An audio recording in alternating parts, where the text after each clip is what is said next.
First of all, I would like to express my sincere thanks for the Buddhist Society of National University of Singapore for organizing this public talk by taking great pains and troubles, using great effort. As young Buddhists, they have shown their skill and ability to encourage others to follow these noble teachings of the Buddha. The subject tonight we have to discuss is three basic principles in human life. As human beings, we must have some principles. Otherwise, it is impossible for us to distinguish or to show any superiority complex that we are higher than the other living beings. Because there is a saying in Sanskrit language, Ahara nidra bhaya maithunancha samanya metat pasubhir narana. Eating, sleeping, sex, and self-preservation. These four things are very common in every living being in this universe. If human beings also spend their life only for eating, sleeping, experiencing sex, and fighting for their life, what have we got to prove that we are higher than the other living beings or animals? There is dharmo hi tesang adhiko vishesa. There is an extraordinary characteristics in human life, that is dharma. This dharma you cannot find in other living beings,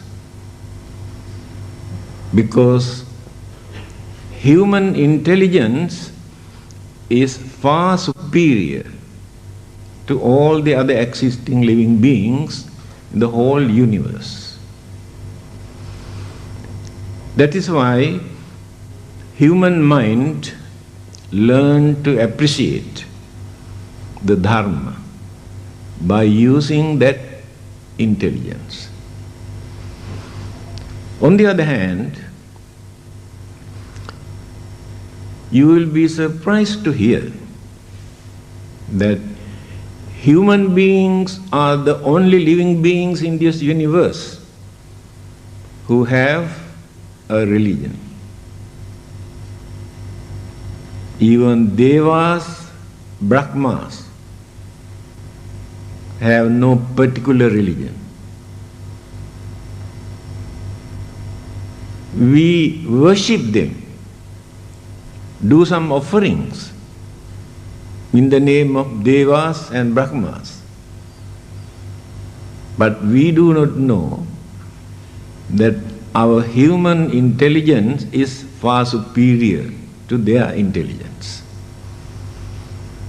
That is why a deva or a brahma cannot become a Buddha. Only a human being can become a Buddha because of that intelligence. There are 4 kinds of religions in this world. Revealed religions, organized religions, institutional religions, and natural religions. Revealed religions, a message given by the God through a messenger or prophet, commandment or religious laws to maintain humanity. People strongly believe and accept that as a revealed religion. Organized religions, before religions come into existence, human beings had humanism, not related to any religion. By knowing the humane qualities, virtues, characters, they organize certain practices, belief, according to their way of thinking, to govern the whole mankind. Shame and fear, these 2 things govern humanity. Institutional religion introduced religious way of life in such a way by thinking very deeply, psychology, philosophy, and various other intellectual aspects, to organize mankind or humanity to maintain their dignity, to respect their human intelligence, to cultivate humane qualities, to live peacefully without facing enormous problems and worries and sufferings and disturbances. Then natural religions. When people could not understand the real nature of natural phenomena, natural occurrences, they had some sort of belief that there will be some sort of supernatural power behind all these incidents, such as lightning or thunder, rain, rainbow, and volcanic eruptions, and epidemic, flood, natural disasters, and various other natural occurrences. Therefore, they started to worship, to pray, do some offerings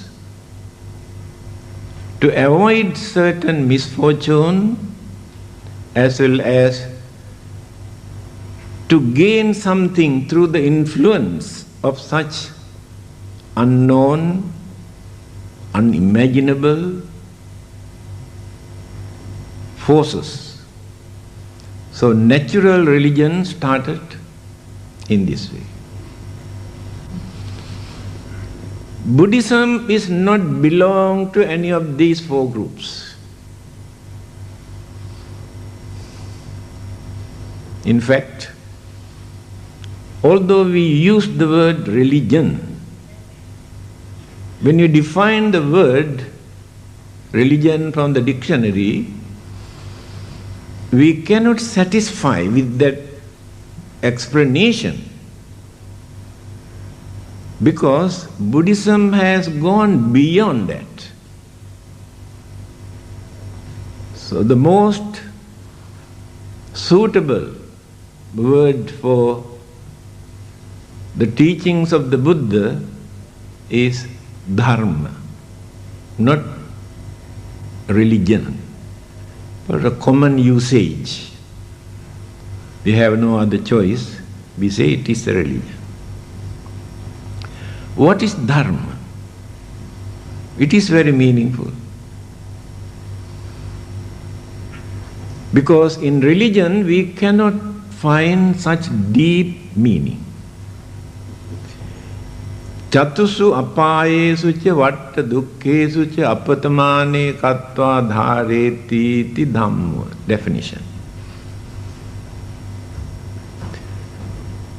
The noble way of life that support us, uphold, without allowing us to get into unfortunate state of suffering, such as hell, animal, or spirit, or ghost, or devils, or unfortunate living being.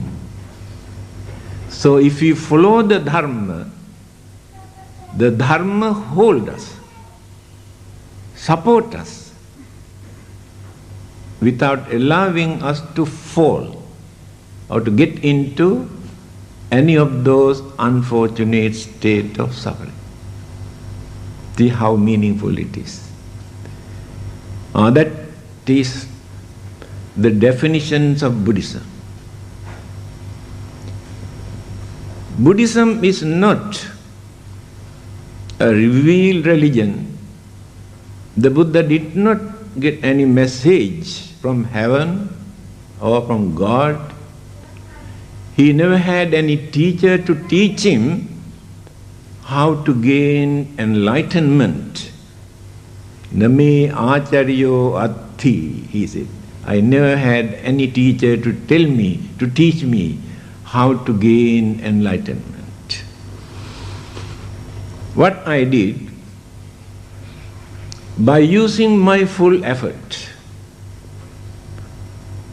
eradicating, uprooting all the evil thoughts, words and action, life after life, by cultivating all the great qualities, virtues, by purifying my mind, I gained this enlightenment. Therefore, you can understand that Buddhism is not belong to any of these religious groups. It is the result of a great man who had courage to sacrifice his pleasure, his life, his time, to cultivate life after life in searching the absolute truth. There are many kinds of truths. All are not absolute truths. They remain as truth for a certain period. Later, we will come to know that it is not the real truth. The truth revealed or realized or preached by the Buddha is absolute truth, because There is nobody in this world who can single out even one word uttered by the Buddha as truth, according to their scientific or psychological or modern discoveries, to disprove. So far they could not do that. It is an absolute truth. No one can change. The Buddha also cannot change. The God also cannot change. Human beings also cannot change. Truth is truth. This is the nature of Buddhism. Then, human beings. Human principle. What are the basic human principles? Here we mention 3. What is the meaning of human? Pali and Sanskrit or many other languages use the word manushya. It's a very meaningful word. Manassa ussanta. Only living being who can raise, who can cultivate, who can develop the mind up to the maximum level. That living being is called manushya, human. The man, the word man is derived from mana, mind.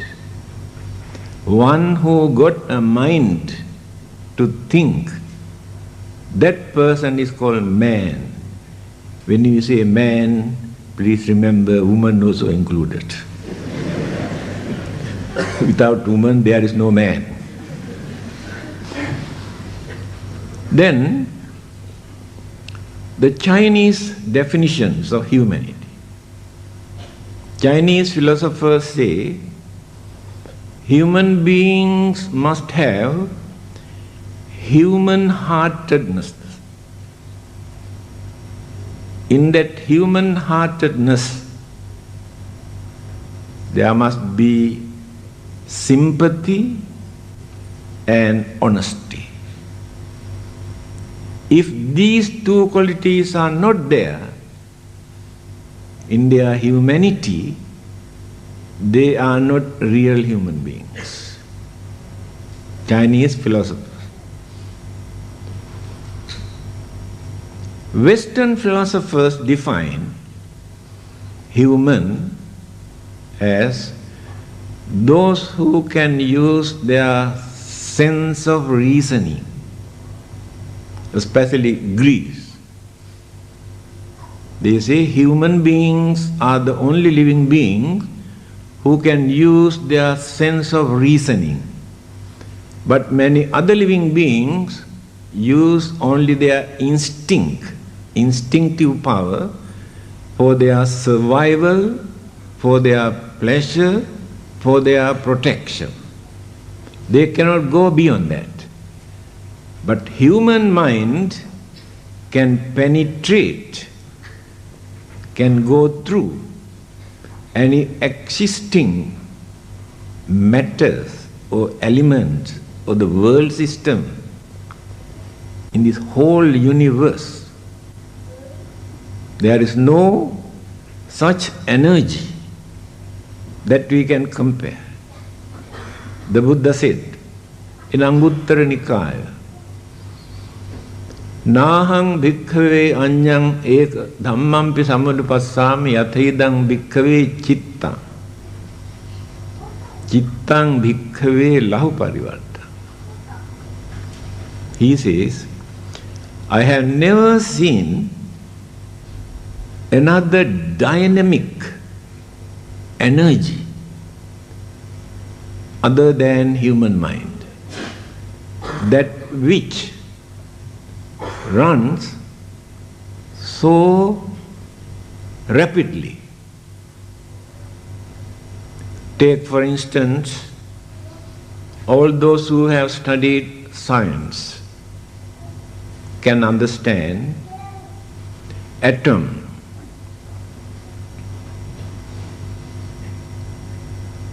it takes few millions times per second for atom to change. Few millions times per second. When you compare this with the human mind, you can understand when human mind works 17 times, then once the elements and atoms and everything change. When the mind works 17 times, then the whole systems change once. Those who have studied biology can understand. Cells, everything in our body change, but take time. One mind, one thought which appear in the mind thousands times faster than lightning. They appear and disappear. Disappear means by creating another thought, continuity.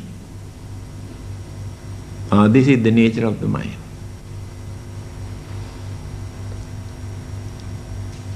This mind is responsible for everything. In Dhammapada, the first sayings of the Buddha, Mano Pubbangama Dhamma, Mana, mind.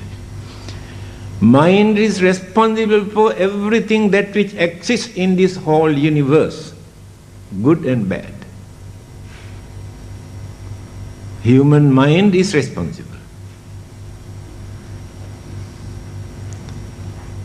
Preamble to the Charter of the United Nations, when they were drafting the Constitution, they mentioned like this: human mind create war. The same human mind can bring peace. They are repeating what the Buddha said 2500 years ago. Mano Pubbangama Dhamma. Mind is responsible for good things as well as bad things. It is due to our imagination we blame God, ghost, devils. It is our imagination, because our understanding is very poor. We believe we are suffering today due to our original sin.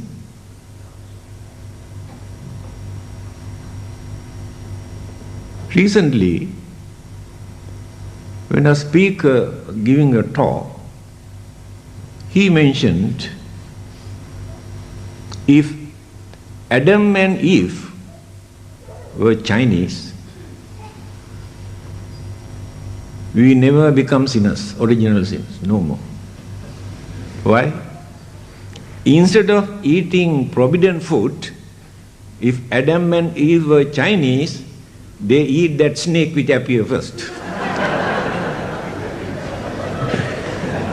Then we will be free from the original sin. Unfortunately, they were not Chinese.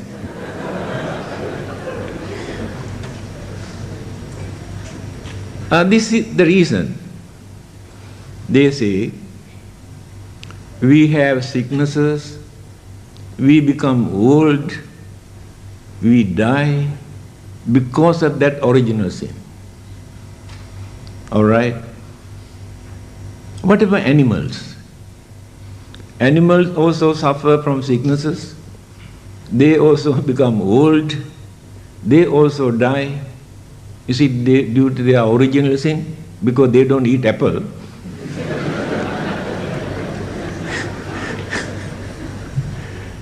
Forget about them.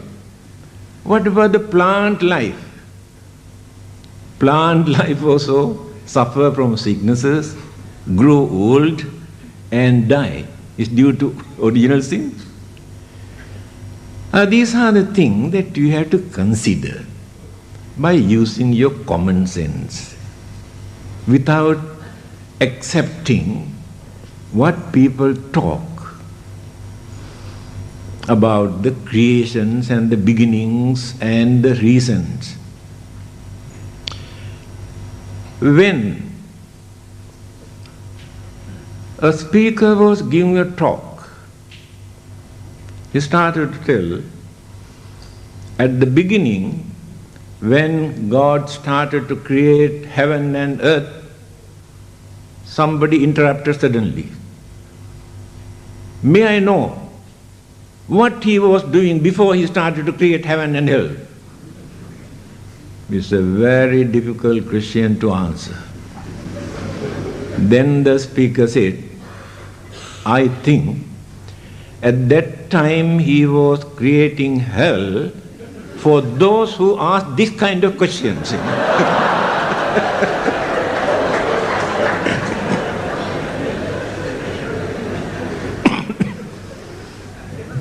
And these are the problems, because there are certain questions that we cannot give the correct answer. As human beings, we have three characters: nature, animal nature, human nature, and divine nature. In every living beings, especially human beings, we have these three characters.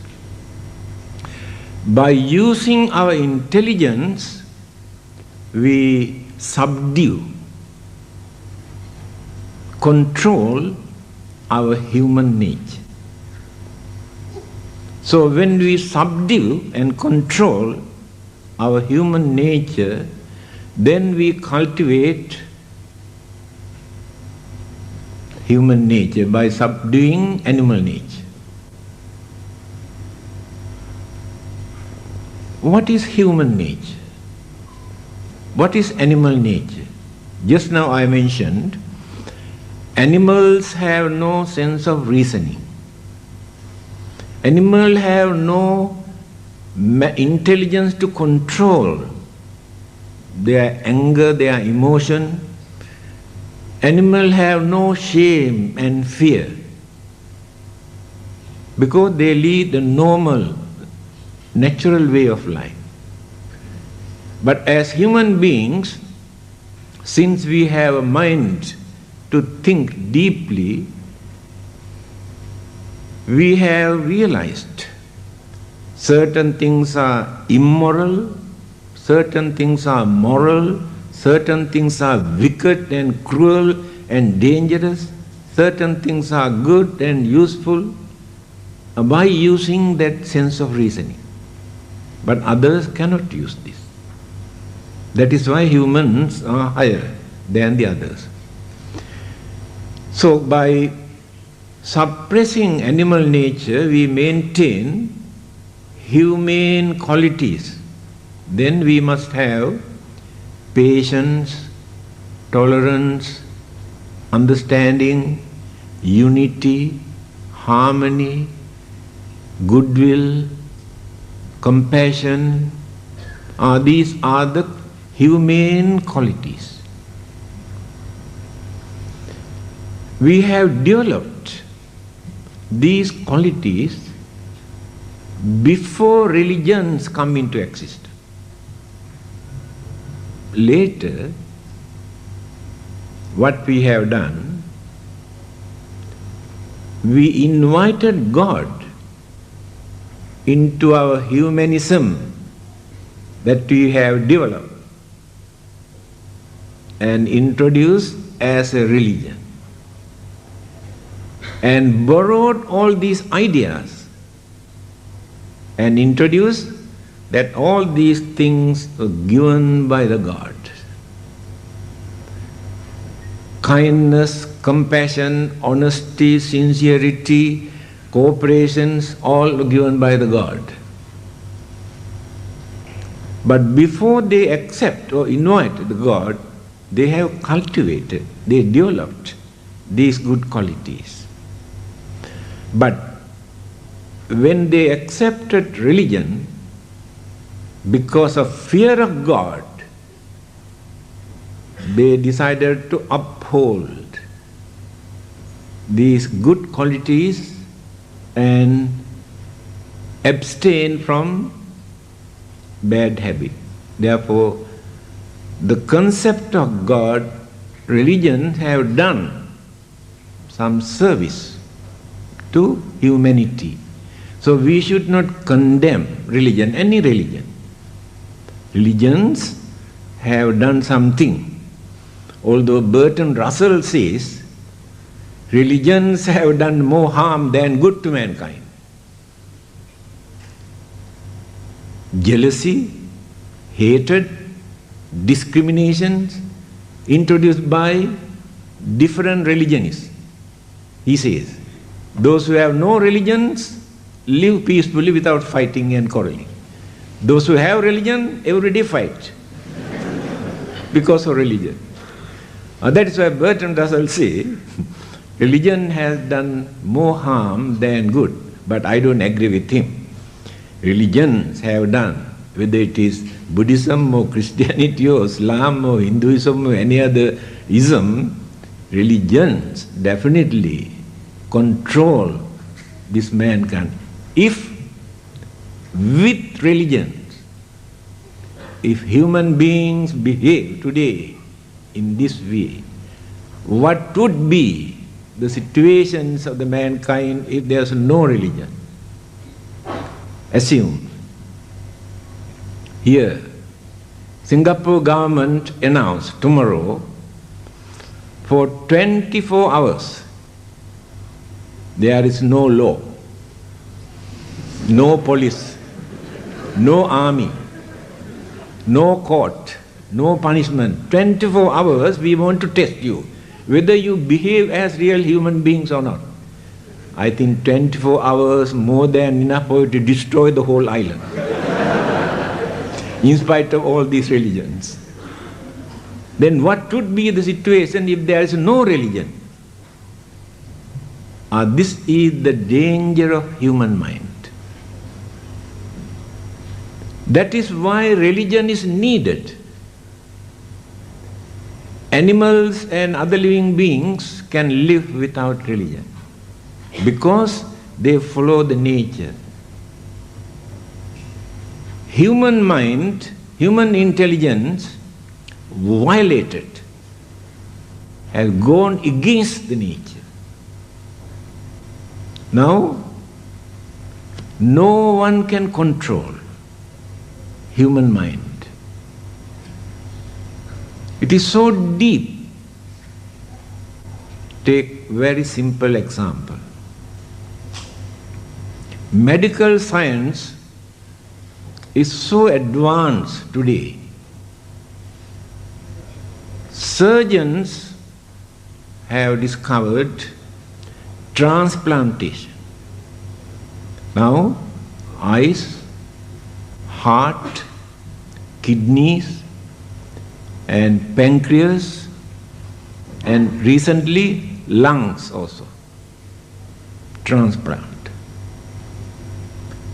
Now, because of this transplantation, human beings are in danger. In certain countries, doctors take away people's kidneys without their knowledge. Yes, there are court cases. Things are innocent. They have asked God, those who do not know these kind of tricks. This is the nature. Human mind knows how to appreciate and understand dharma or religion. At the same time, if there is no religion, no dharma, they misuse and abuse and destroy everything. I think all of you know. It is not a secret.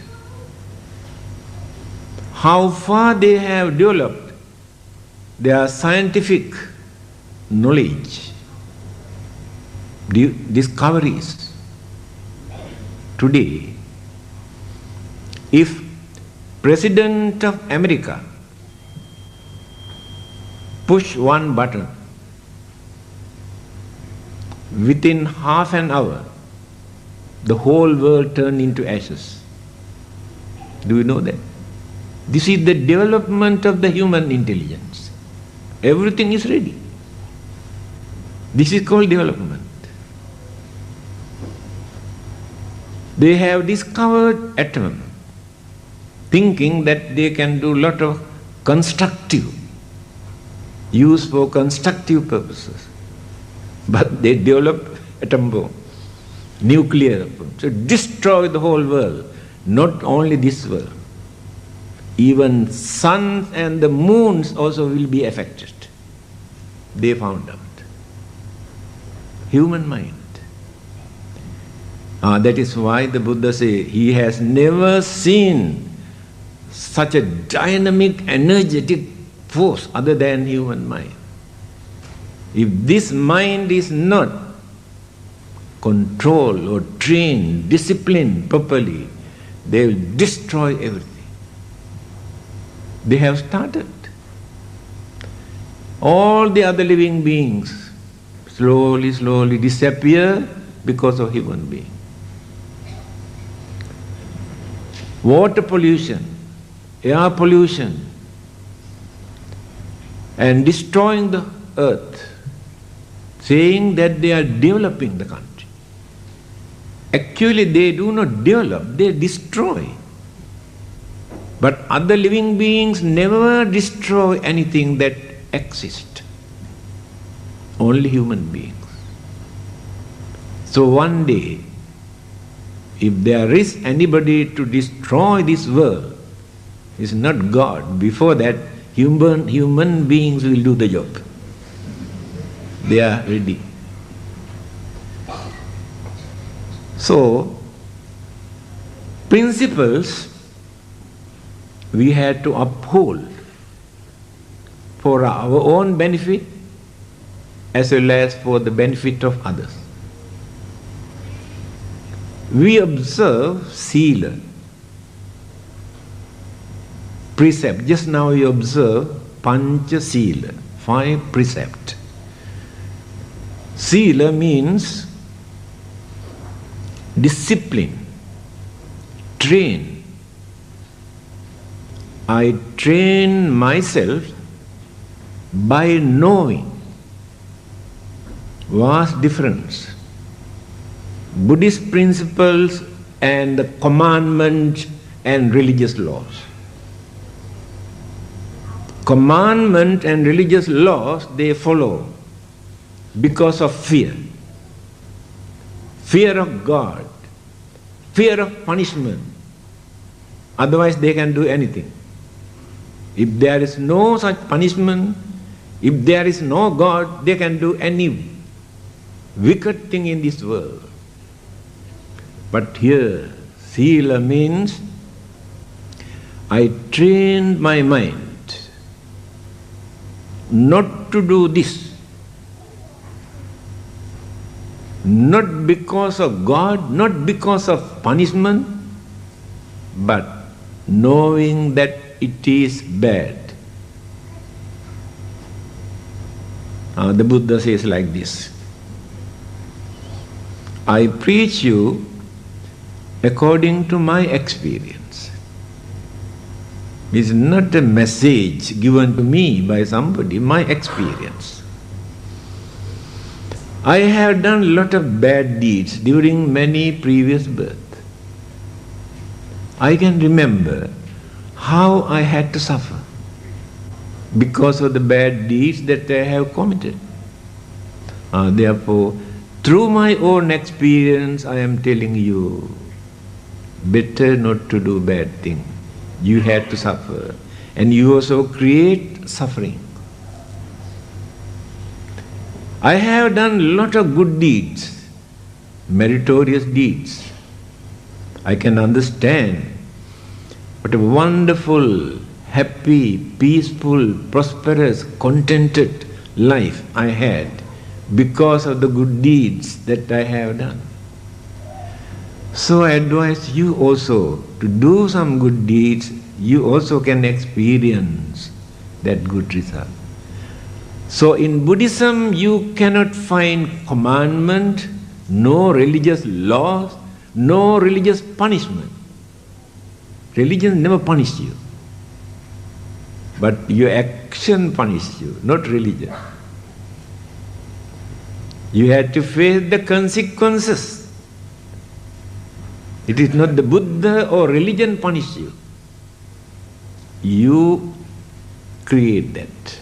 You create your own hell. You create your own heaven. Nobody else can do that. Human life is the center in between heaven and hell. The other living beings are not in the center. What does it mean? Human mind is so advanced, very easily they can develop that mind to experience heavenly bliss. Other living beings cannot do that so easily. Human mind is so clever, so crooked, so cunning, so selfish, can create any kind of dangerous, wicked, cruel thing. Very easy to create hell. Other living beings are not so cruel, not so wicked. They catch another animal for their food. Survival for the fittest. For their living, survival, they catch another living being and satisfy. But we human beings do not kill others just because we are starving. Today, the whole world is a battlefield, madhouse. Why? Do you think they have no food to eat, no clothing, no shelter, no medicines? They are not killing others, they are not destroying other countries because of this. Mahatma Gandhi has said this very clearly. He said, here in this world, we have more than enough things for our need, but we haven't got enough things to satisfy our craving. And that is what's happening today. They are fighting because of the extraordinary craving. They want more power, more authority, more pleasure, not for their survival. No contentment. One of the best advice given by Buddha for us to uphold as principle is Santutti Paramang Dhanam. Remember, contentment is the highest wealth. Rich man is not a wealthy man. Rich man is a very poor man. Rich man is in fear. Rich man's life is in danger. Rich man always creates suspicions, lot of enemies. People are waiting to kidnap and to bluff and swindle. A rich man cannot go alone, must have security guard, bodyguard and 2 pistols, and also how many lock, how many iron doors, how many padlock, how many. Still, he cannot sleep without fear. He is shivering inside the house. That is the way how rich men enjoy life. But contented man is a very lucky man, wealthy man. The Buddha says he is wealthy. What is contentment? This is enough for me. This is enough for my family. I don't want to go beyond that. That is called contentment. When we maintain this contentment, jealousy never appears in that mind. If you are contented, jealousy never appears in your mind. You allow others also to enjoy their life, no jealousy. If no jealousy, anger also never appears. If no anger, no violence, no bloodshed, no enemies. Can lead a peaceful, contented life with hope and confidence. See the meaning of the Buddha saying, Santutti Paramang Dhana. Try to maintain some sort of satisfaction, not to go crazy. One day, a king approached the Buddha and asked one question.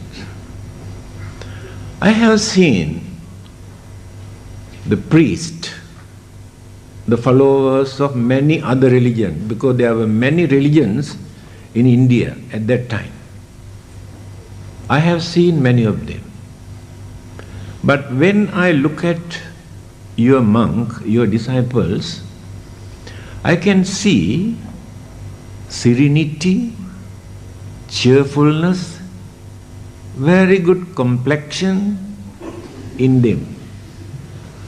I also heard that they take only one meal a day. So I really cannot understand how they maintain this serenity, cheerfulness, good complexion.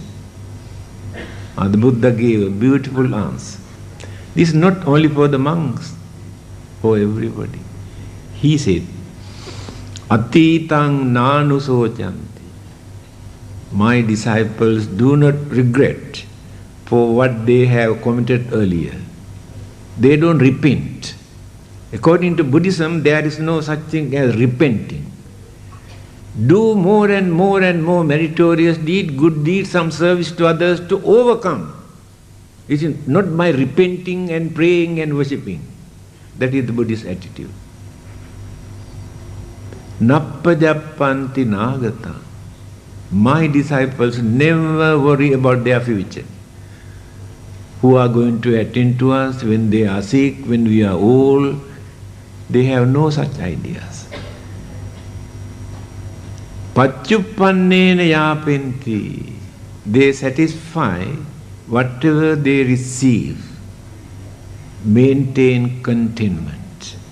Never say, this is not enough for me. Oh, I don't like this, I want the better one. They never say. That is their way of life. Therefore, they can maintain this serenity, cheerfulness, good complexion because of that contentment. It is true. You also can try. Your face become more serene, more cheerful, disappear your sour face, your long face, because you are contented.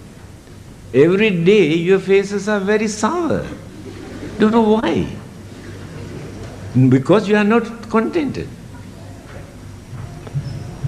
If anybody asks,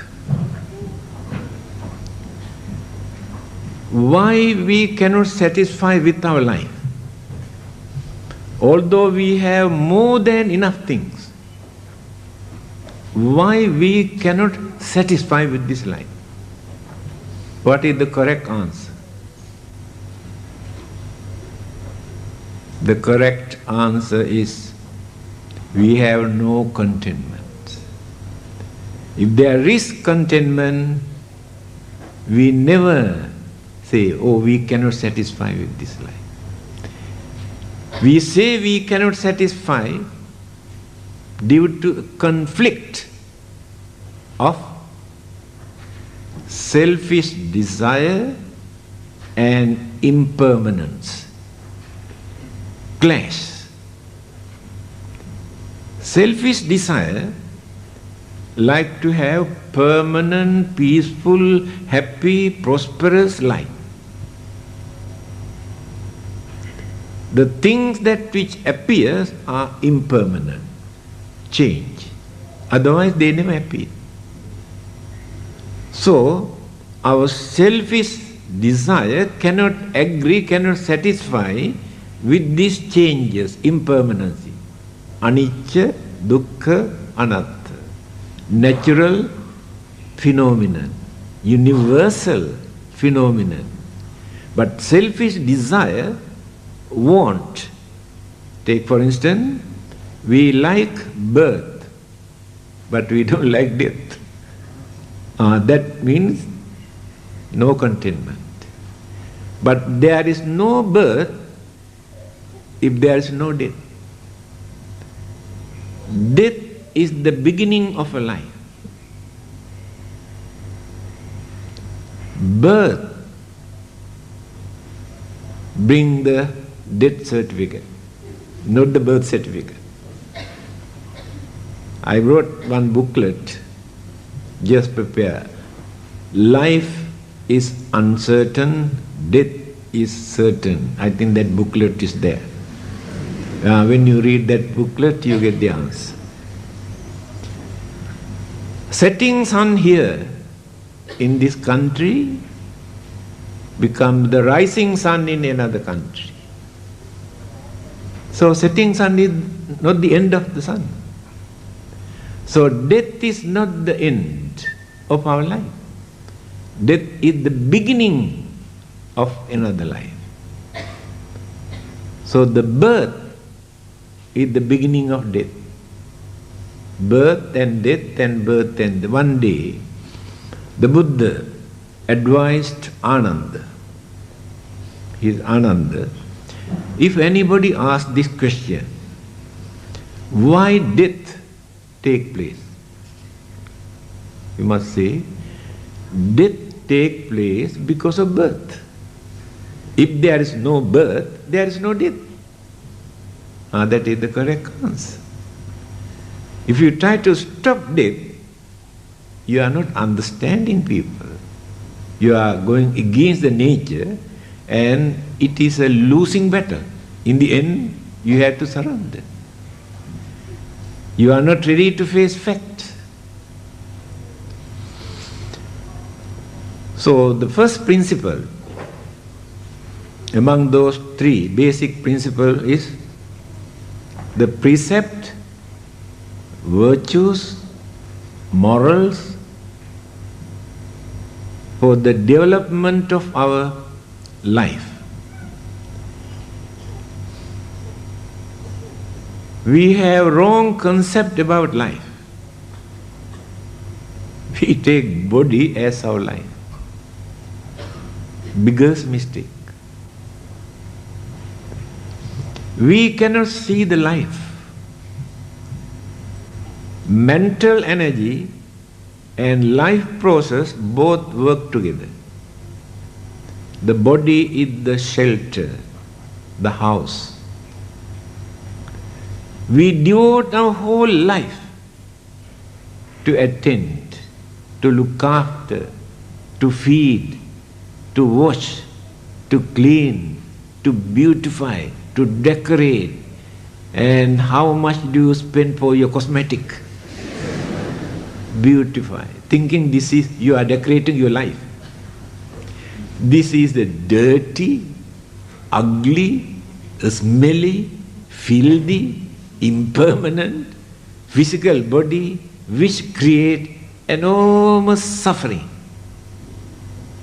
One of the disciples of the Buddha, his name was Vakkali. Every day come and sit in front of him and watching like this, just like watching television, The Buddha asked, Vakkali, what are you doing here?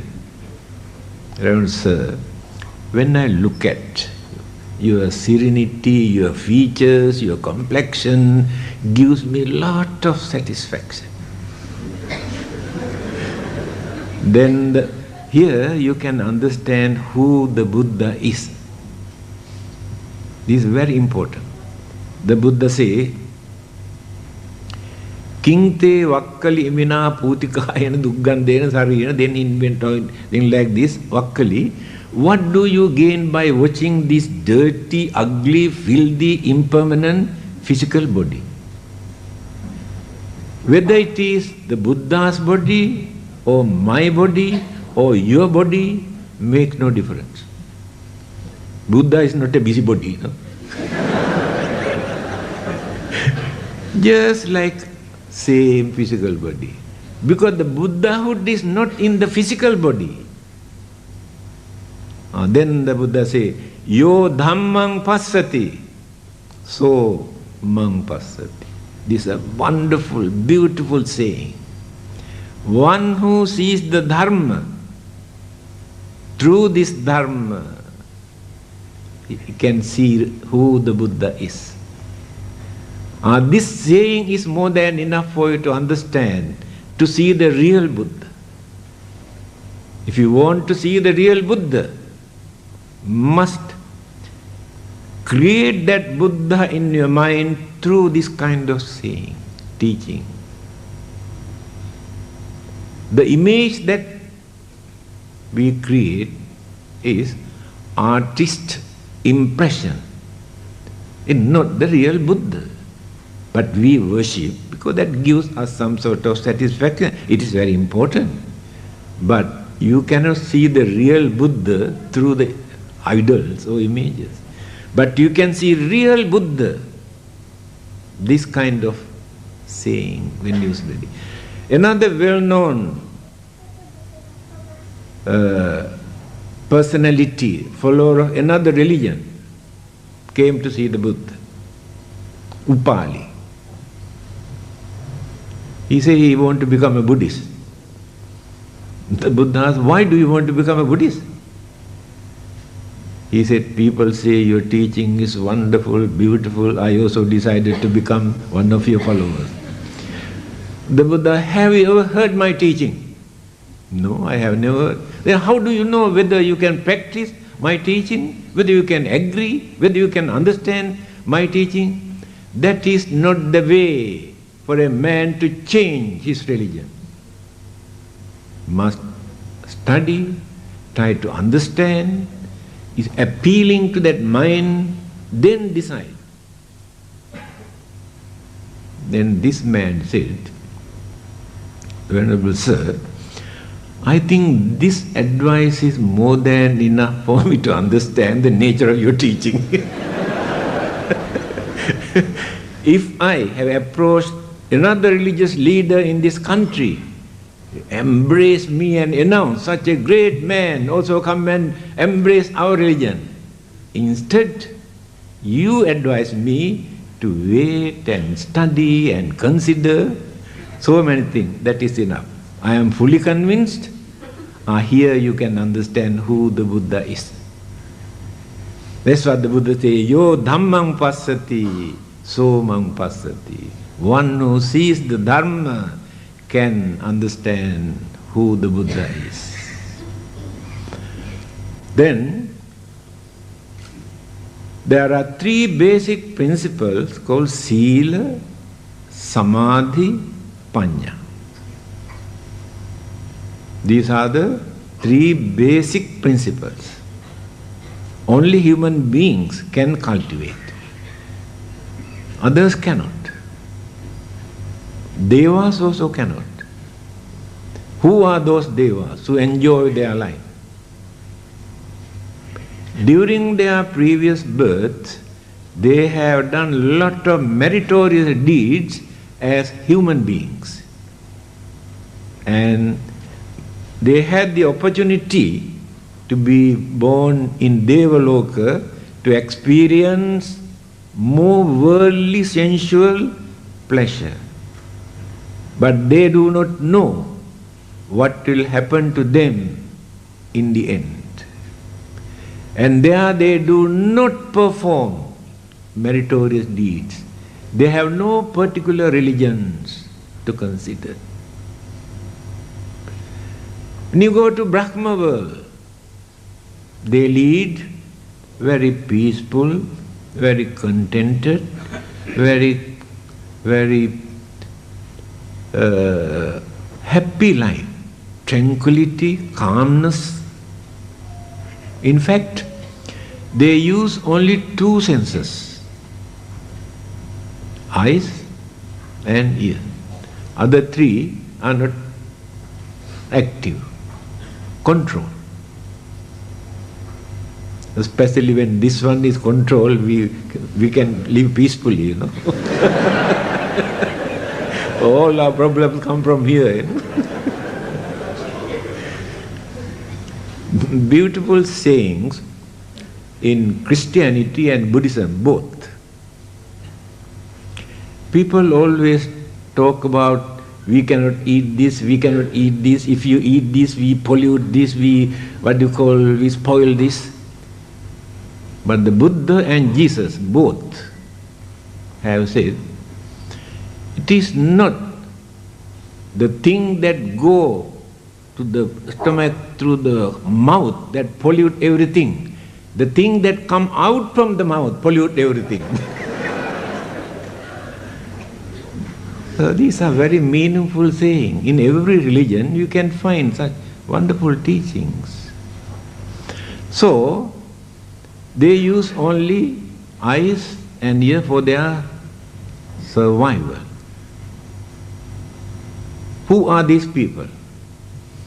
During their previous birth, they have cultivated, developed, disciplined their senses through meditation. And they are not crazy for sensual pleasure. Rebirth has taken place in Brahma world to spend such a long period, very peaceful life. But the thing is this, they also do not know what will happen to them after their death. They have no idea. The advantage of becoming human being is this. Animals, a spirit, ghost, devils, devas, brahmas never prepare for their next life because they have no such idea. As human beings, we know this is not the first and the last. Of course, according to certain religion, as human being, this is the first and the last. But after death, either heaven or hell. But according to certain other religion, not only heaven and hell, there are 31 planes categorized into 31 planes. People are crazy to go to heaven, not knowing actually what it is, where it is. There was a well-known writer in America. His name was Ingersoll. He said, instead of going to heaven, I prefer to go to hell. Because according to certain religions, those who do not believe in God will go to hell. Scientists, psychologists, rationalists, free thinkers, including the Buddha, all are in hell. If I go to hell, I meet all those intellectuals. I can have a nice time with them. I think heaven is good for playboys, not for me. This is the way, actually, how they ridicule this kind of belief. those who do not use their common sense. According to the Buddha, heaven and hell, only Buddhism preaches like this. Very clearly he mentioned, hell is not located under this earth or under the great ocean or under great Mahameru. Heaven is not a particular area created by anybody. He used this word. Only foolish people believe that hell is under this. You can examine today. Modern equipments are so advanced, you can drill from here to the bottom to see whether there is hell. Instead of hell, you will be landed in America. You try and see. That is what the Buddha says. Hell is not located anywhere under this. Hell exists everywhere. What is the definitions of hell? Now we are not in hell. From our birth up the last breath, without any interval, life is nothing but suffering and suffering and suffering up to the end. That is hell. Here we too have sufferings, but occasionally we laugh, we joke, we enjoy, again we cry, we fight, we quarrel, and we worry, we suffer, again we laugh. Therefore we are not in hell. But there are millions from their birth up to the end, nothing but suffering, suffering, suffering, suffering. The Buddha said that is hell. Another man, very rich man, approached the Buddha. His name was Kutadanta. He said, we have no time to meditate, to observe 8 precepts. We are rich people. Even then, after our death, we like to go to heaven and enjoy our life. Ask the Buddha whether there is any shortcut.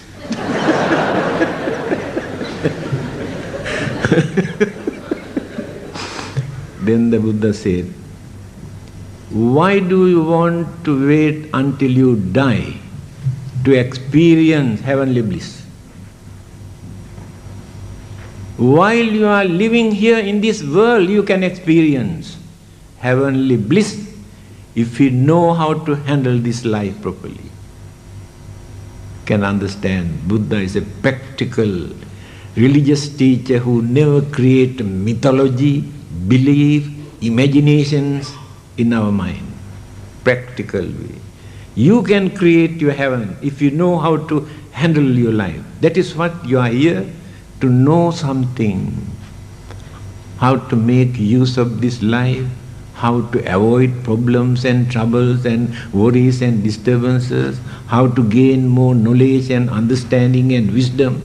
You are here for this purpose. So after learning, through your understanding, you can adjust.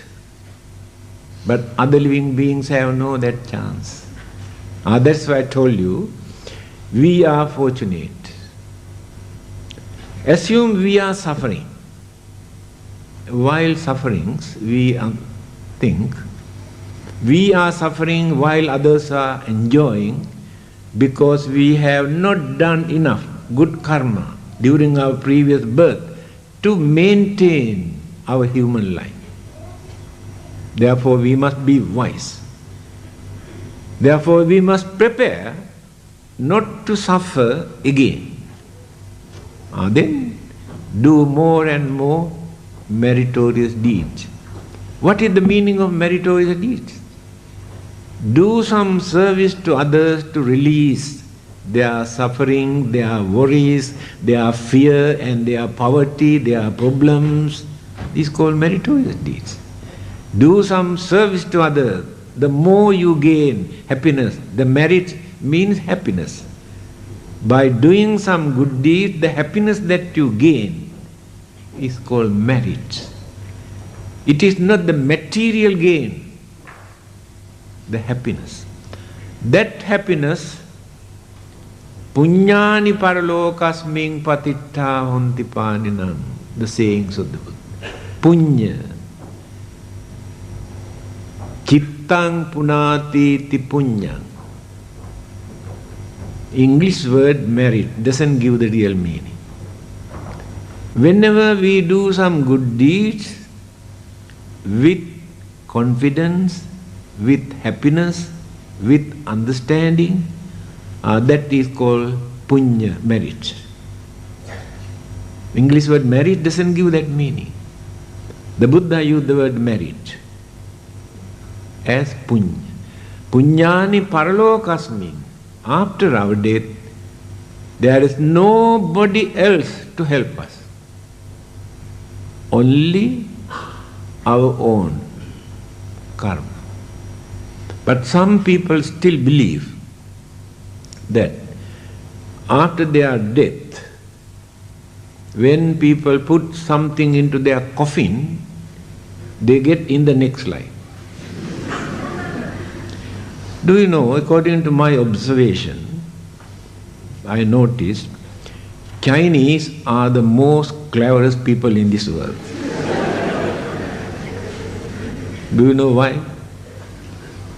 They are the only people who open a bank in hell. Americans also could not do that.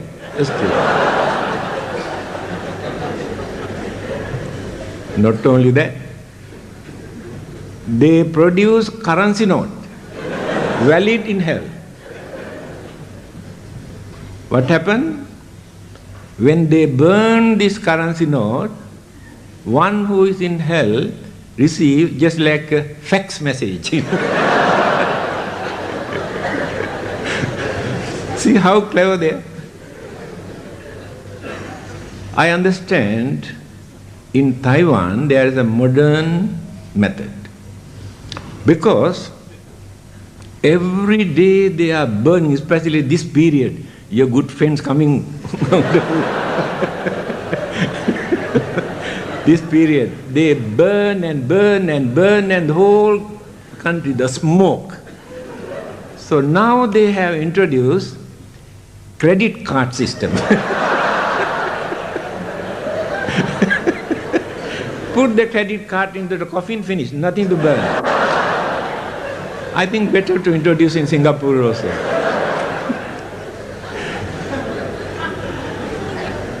Another thing that I noticed, Chinese ghosts are very obedient ghosts. Because there is a proper time for them to come out, there is a proper period for them to stay, proper time for them to go back. But all the other devils come and disturb us every day. See how good they are. You give only one chicken leg, they satisfy, go back and sleep for 1 year. Very good.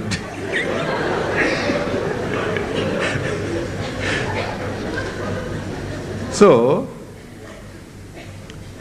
my dear friend, we had to use our common sense, intelligence, without following traditional method, practices introduced by our forefathers when science and various other modern educations were not advanced for us to understand the nature of life, nature of death, nature of birth, nature of the world.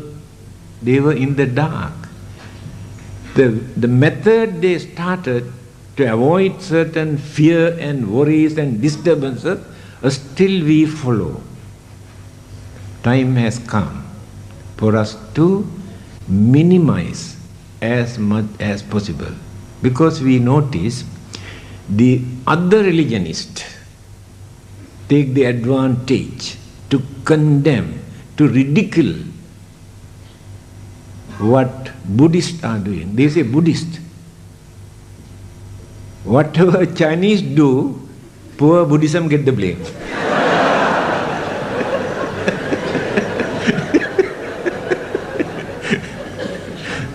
Because all these things they burn and burn and burn, where did the Buddha ask you to burn all these things? He asked you to burn only one thing, jhana. Attainment of jhana means burning. Burn your defilement, burn your anger, burn your jealousy, burn your greedy, burn your selfishness. Jhana. Burn only these things. Not the papers and joysticks and everything. So, they asked me to stop by 9 o'clock. Still, I could not complete one first principle.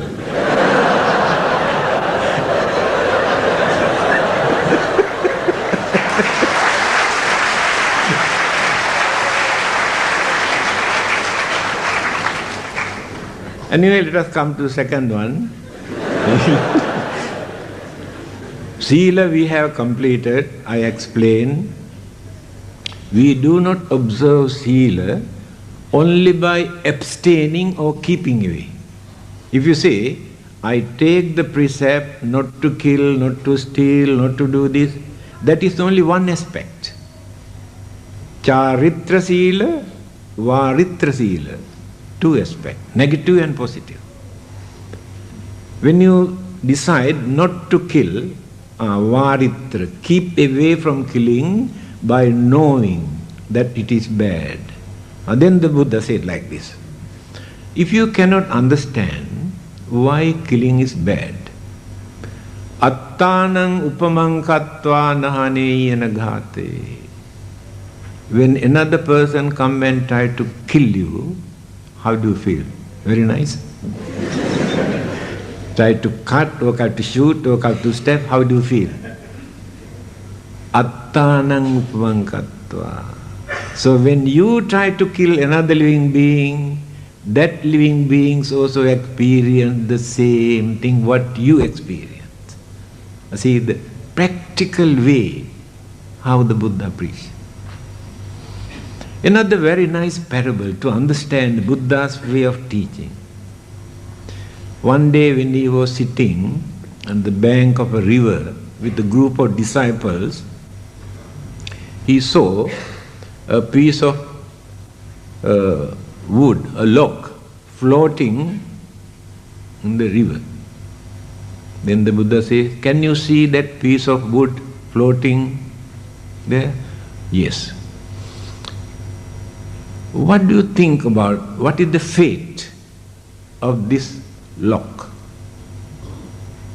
Because his way of teaching is not by giving talk or lecture.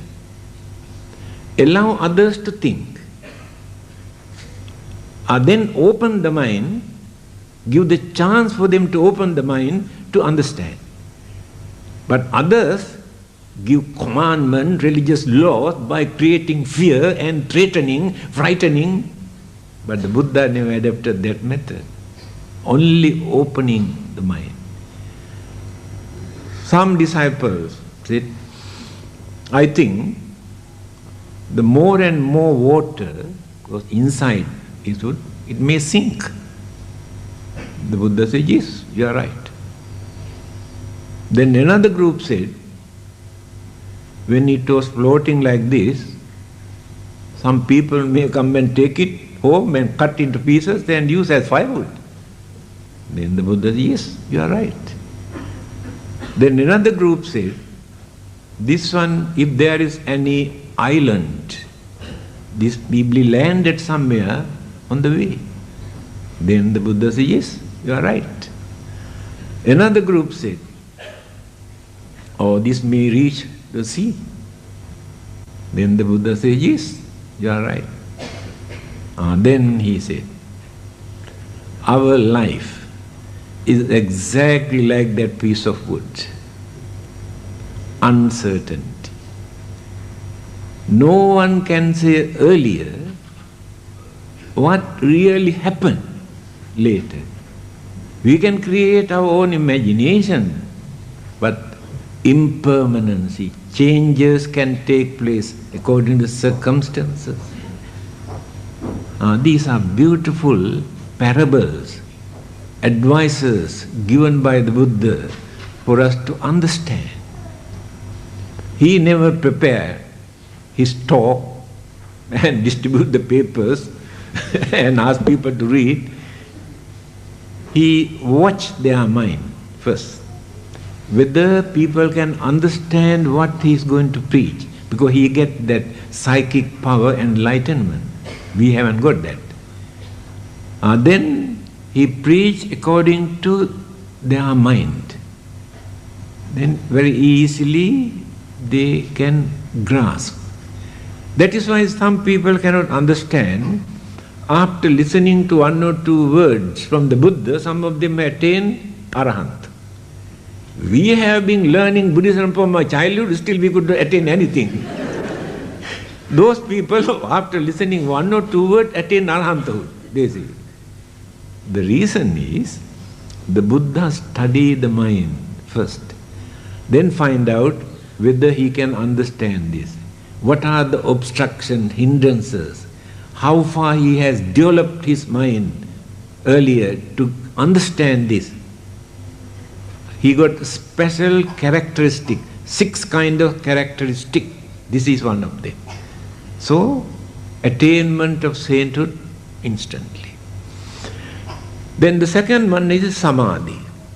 Samadhi means the mind that we cultivated by observing precept, abstaining and developing. We keep away from killing, that is abstaining. We develop kindness, compassion towards others, positive side. And we abstain from stealing, bluffing, swindling, cheating. On the other side, we develop honesty, sincerity. So the precept divided into 2. Negative, positive. Not only abstaining, not only keeping away from bad things, we have to cultivate good things also. Then there is no fear of God, fear of hell, fear of punishment, but through understanding. When you observe the precept, you protect others, not only you. If you like to have good neighbors, you must have nice fence or wall. Otherwise, always there will be argument, disturbances. But when you put up nice fence or wall, you protect your house and your family, you protect their house and their family also. So observing precept is exactly like this. Now you decide not to kill. Then you allow others to live peacefully without fear. That is the highest contribution that you can perform for them. You stop stealing, swindling, cheating, bluffing others. Then they can live peacefully. No need to lock the door also at night time. Those who believe in God for their protections and blessings is very good. No one can say it is wrong. But don't forget to lock the door at night time when you go out. There is no guarantee that God will protect your house until you come back. That is Buddhism. When I went to Australia, after my talk, one Australian lady asked this question: what is the Buddhist concept toward God? I told her, The Buddha never said that there is no God. You cannot find this word in the Buddha's teaching. There is no God. In fact, one of the disciples asked this question: have you got evidence to prove the existence of devas or God? The Buddha gave a very interesting answer. He said, what have you got to prove that devas or God do not exist? And we can understand the Buddha's attitude. That means he doesn't want to highlight and he doesn't want to deny. To him it is not very important. If you know how to fulfill your duties, responsibilities, by maintaining your human dignity, give due respect to your human intelligence, God is not important to you. So I gave this parable to that lady. So if you believe in God, if you pray to God, if you worship, very good. But don't forget to lock your door when you go out. You must know how to do your duty. That is Buddhism. If God exists, so much the better. If God does not exist, you never lose anything. That is Buddhism. So, when we develop this mind, we maintain some sort of peace, calmness, tranquility, satisfaction in our life. Now we haven't got any of them. Because our minds are very weak. Do you know the reason why our minds are very weak? We have fear because of that weakness. We have insecurity feeling because of that fear. We have suspicion because of that fear. Small children scared of so many things because their minds are very weak. And we also maintain this fear. Reason is, every minute we are wasting our mental energy for nothing through our five senses. How you use your senses? Your eyes, your ear, your nose, your mouth and your body, these five channels, you extract the mental energy and fix that energy to the external object and create your imagination, suspicion, fear, worry and admiring and enjoying emotional satisfaction. Use your mental energy. In the end, you won't gain anything. Disturb the mind, that's all. You collect so many rubbish from outside through the five senses and disturb the poor mind. Mind has no time to relax. Every second, either through the senses, if not the mind itself, create imagination, also mental energy. So, minds are weak because we are wasting energy. Example, a huge waterfall, the water pouring, spread everywhere. There's nobody to through proper channels. An engineer, having seen this, he decided to make a dam to collect the water. After that, produce hydroelectricity to illuminate the whole country. Formerly, they wasted that water.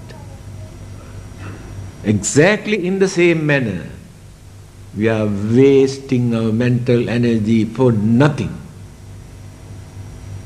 Here the Buddha introduced, don't waste your mental energy through these five senses. Close these five.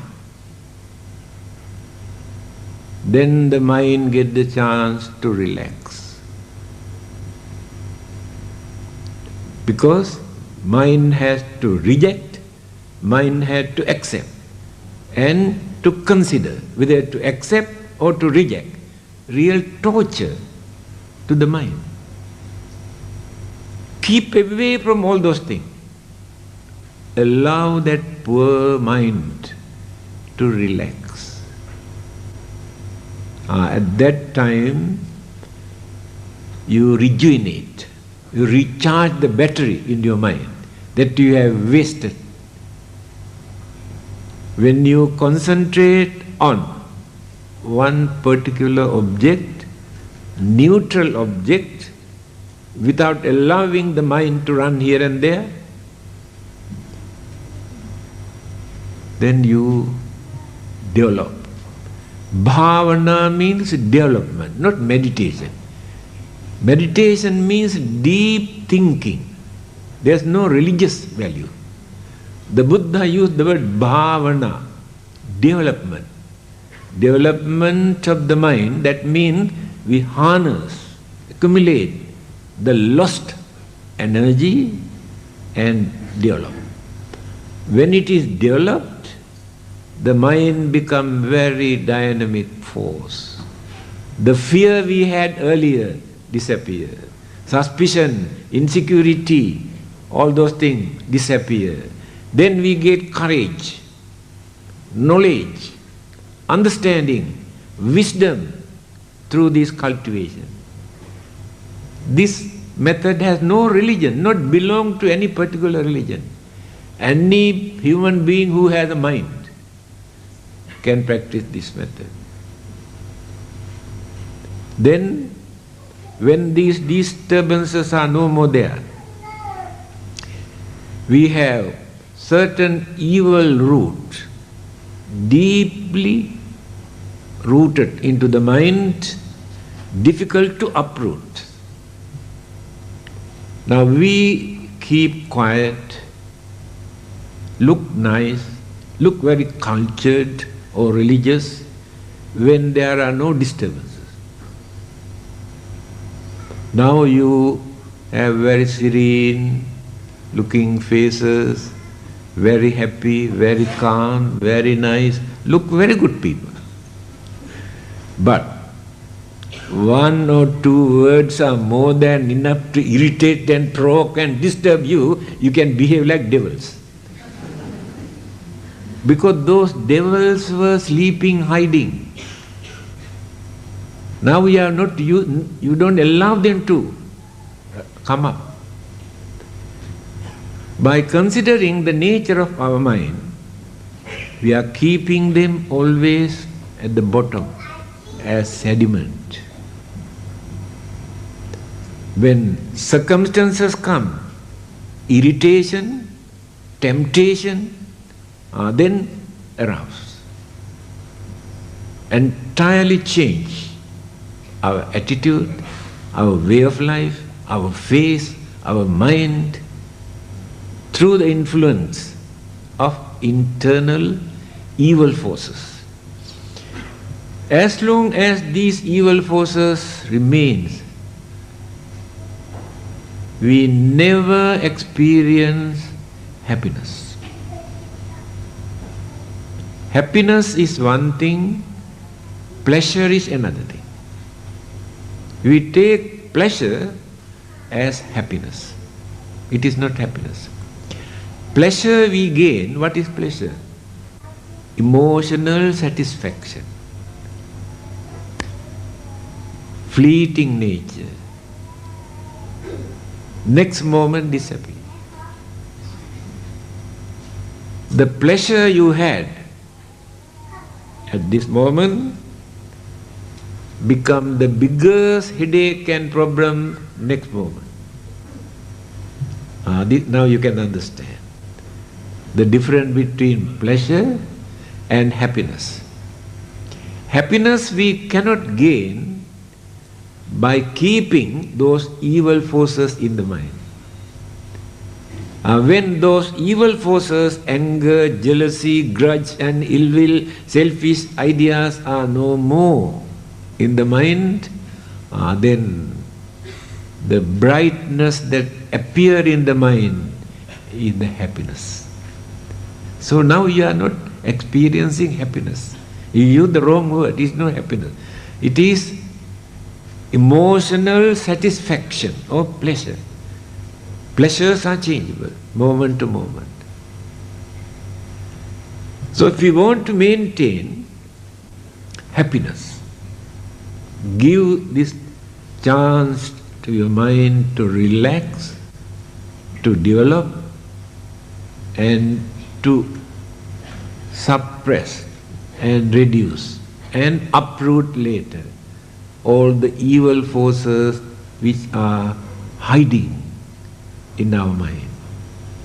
So when we meditate, use the word meditation, at that time we experience some sort of peace. As soon as we stop our meditation, again go back to the normal way of life. No peace, no happiness, all disturbances again. Like this. When you take a bucket of water from a pond, the water is covered with dry leaves and dust. But the water is very clear. So you can shake all the dirt, you can see clear water. Then you take one bucket of water. Very nice. But after that, the dirt all slowly come and cover. So when you meditate, your mind is pure. You don't allow anger, jealousy, grudge and ill will, all the dirty things, wicked things to appear, disturb the mind. But when you stop your meditation, all these things come and again. When you covered green grass from a bucket or basin, keep for 2 weeks, open. You can see green leaves turn into white.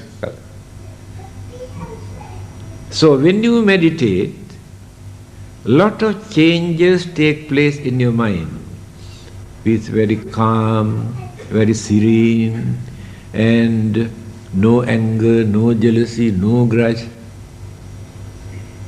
Because your mind is under the influence of this concentration. But when you go back to your normal way of life, again those things come back.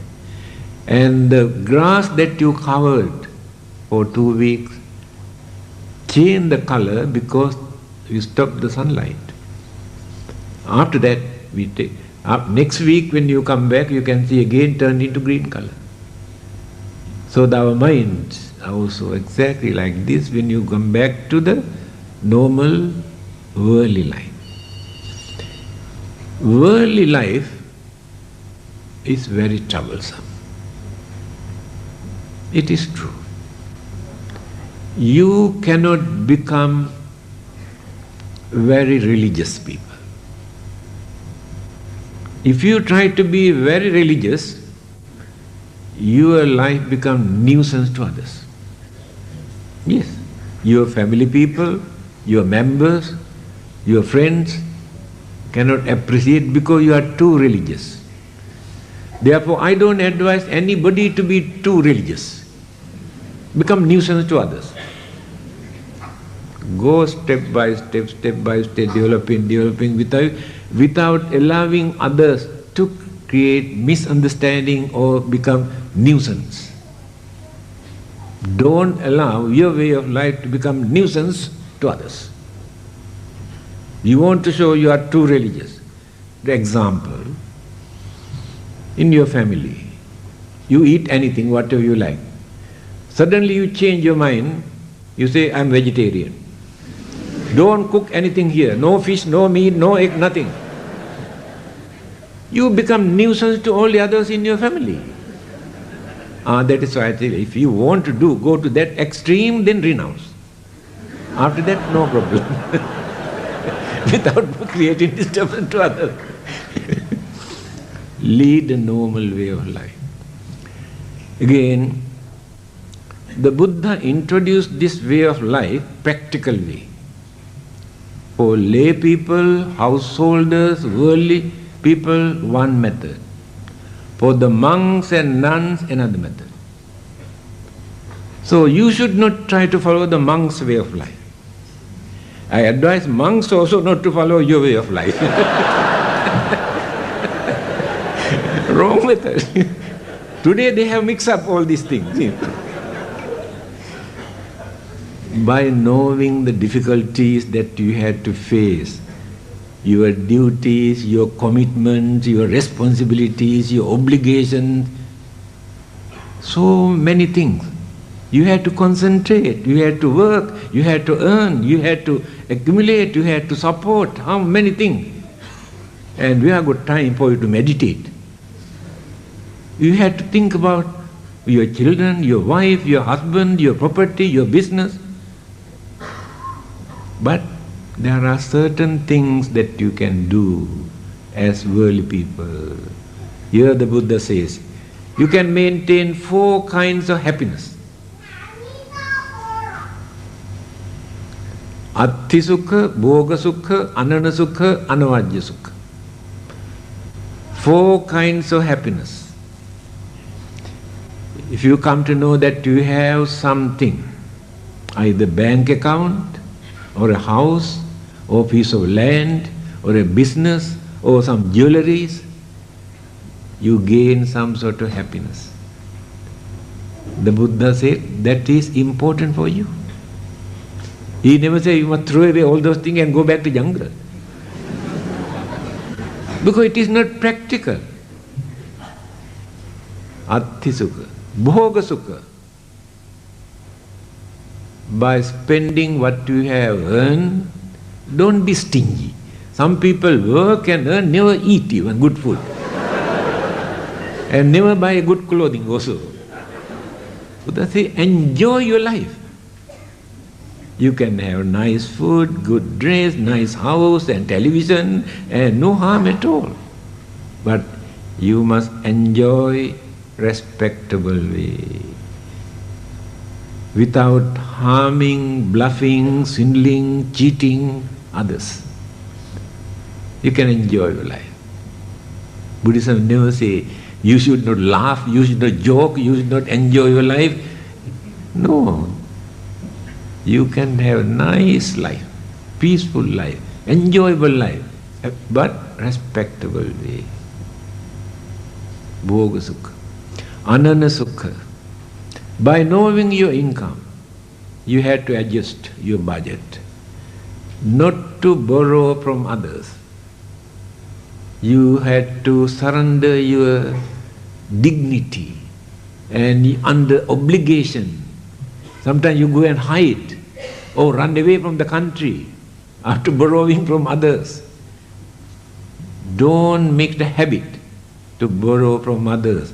Maintain that happiness to think, I am not indebted to anybody, independent. That happiness is very important for human dignity. The Buddha said this. Last one is more important. Anavajya sukha. When you think that you have not done any harm to anybody, that you have no guilty feeling in your mind, I have done this and this and this and that, all the dirty things. That happiness is the most important, remarkable happiness in our life. Why? All the other 3 happiness disappear before our death, cannot carry. But the last happiness that we maintain in our mind, free mind, that happiness supports us to have better rebirth. Because we die, we depart from this world without having any guilty concern, guilty feeling in our mind. This is the way how we had to adjust our way of life if you want to lead the worldly life. But by realizing the difficulties, problems and commitment, some people renounce. It is up to them. Then they can have a very peaceful life and no jealousy, no anger, no grudge, and very peaceful life they can lead after that renunciation. Renunciation does not mean simply by shaving it and using the clothing into this. That is not the renunciation. This is external object, manifestation. Renunciation takes place in the mind. That means reduce attachment, reduce craving, reduce crazy attitude towards so many things. That is called renunciation. When you reduce all those things, naturally your way of life also going on changing without your knowledge. That is the real. As householders, you can practice this renunciation according to your age, your maturity, your understanding. You can practice by reducing and reducing. In the end, have free mind. Depart from this world with free mind, with hopes and confidence. Many people die with confusion, with worry, with fear, with uncertainty, because they do not know how to adjust. Here the Buddha has shown the path for worldly people to adjust their life. In the end, one day they can depart from this world without fear and worry and disturbances. So when we train that mind, we experience all these good results. Then the last item is panya, wisdom. Wisdom is not knowledge. Knowledge means that we gathered after listening and reading and observing all the worldly things. But there is no wisdom.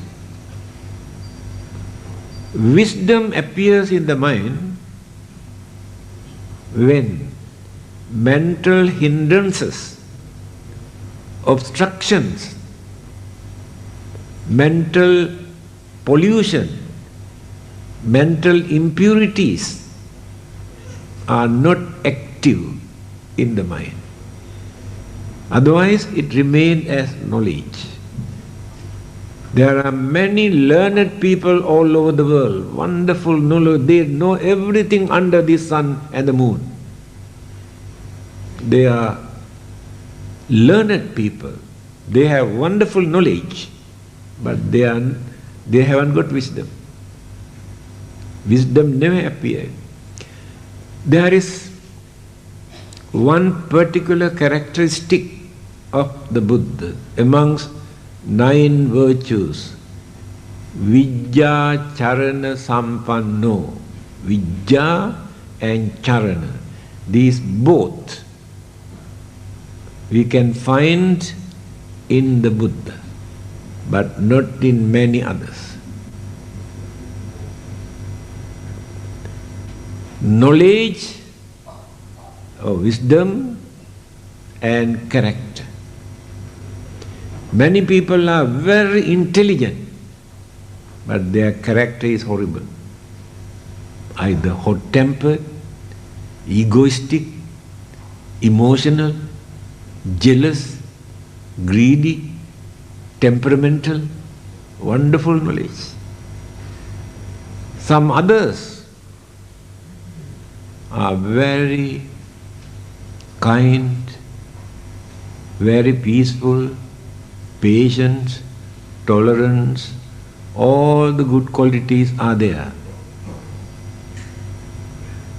But their wisdom is very poor.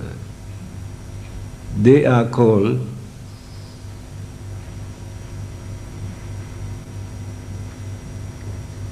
kind-hearted fools. Remember this. If you develop your kind heart without knowledge and without understanding, you get into trouble. People take the advantage. If you develop your generosity without your knowledge and wisdom and understanding, you get into trouble. People take the advantage. These two must go together. So in the Buddha, you can find the wisdom and the conduct, both. When the Buddha's dead body was carrying away for the cremation, people assembled, although not Buddhists, at that time there were very few Buddhists, but with one voice, all of them say, "This is the body of a man who never uttered a lie." That reputation was there even among the non-Buddhists also. So, wisdom means that knowledge we use by cultivating, developing, purifying our mind. Then we gain wisdom. So this knowledge, there are three methods. Suttamaya, Chintamaya, Bhavanamaya. Three methods to gain this. Suttamaya means listening. Those days, they never used reading because no books to read. They learn everything by listening. Therefore they say Suttamaya. Bahusruta.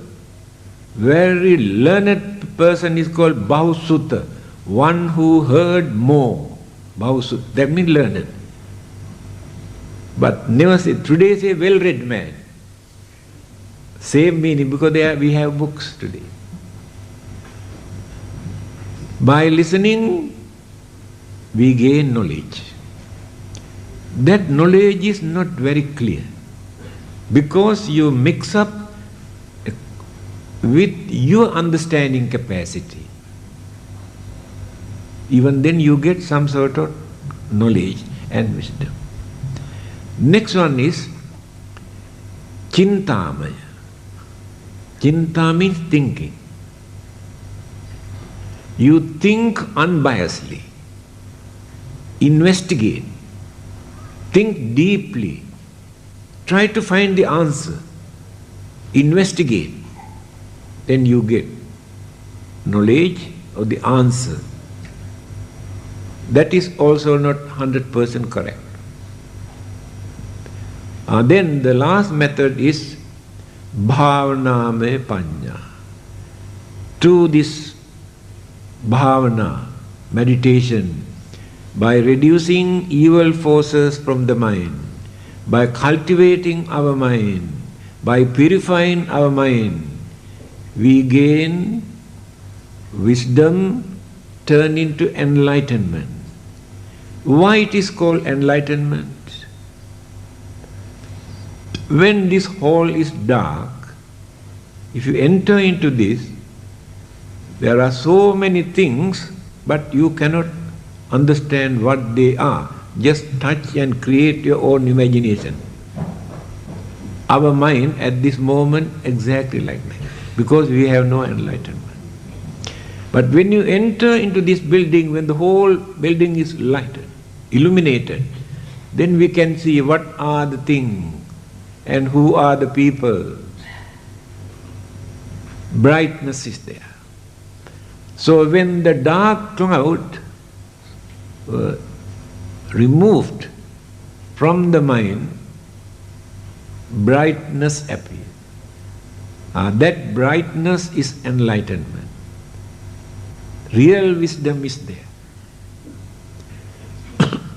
A man has written a book, Learned Ignorance, the title of the book. Learned Ignorance. He says, the more we learn, the more we enlarge our ignorance. He is right.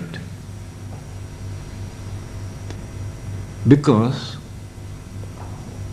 to learn anything, we cannot get anything from outside. Not necessarily. We bring rubbish from outside to disturb the mind. We had to learn how to open the mind. When we open the mind,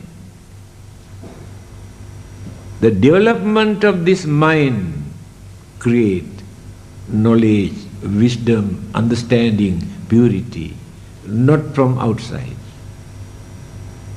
Insight. The mind itself.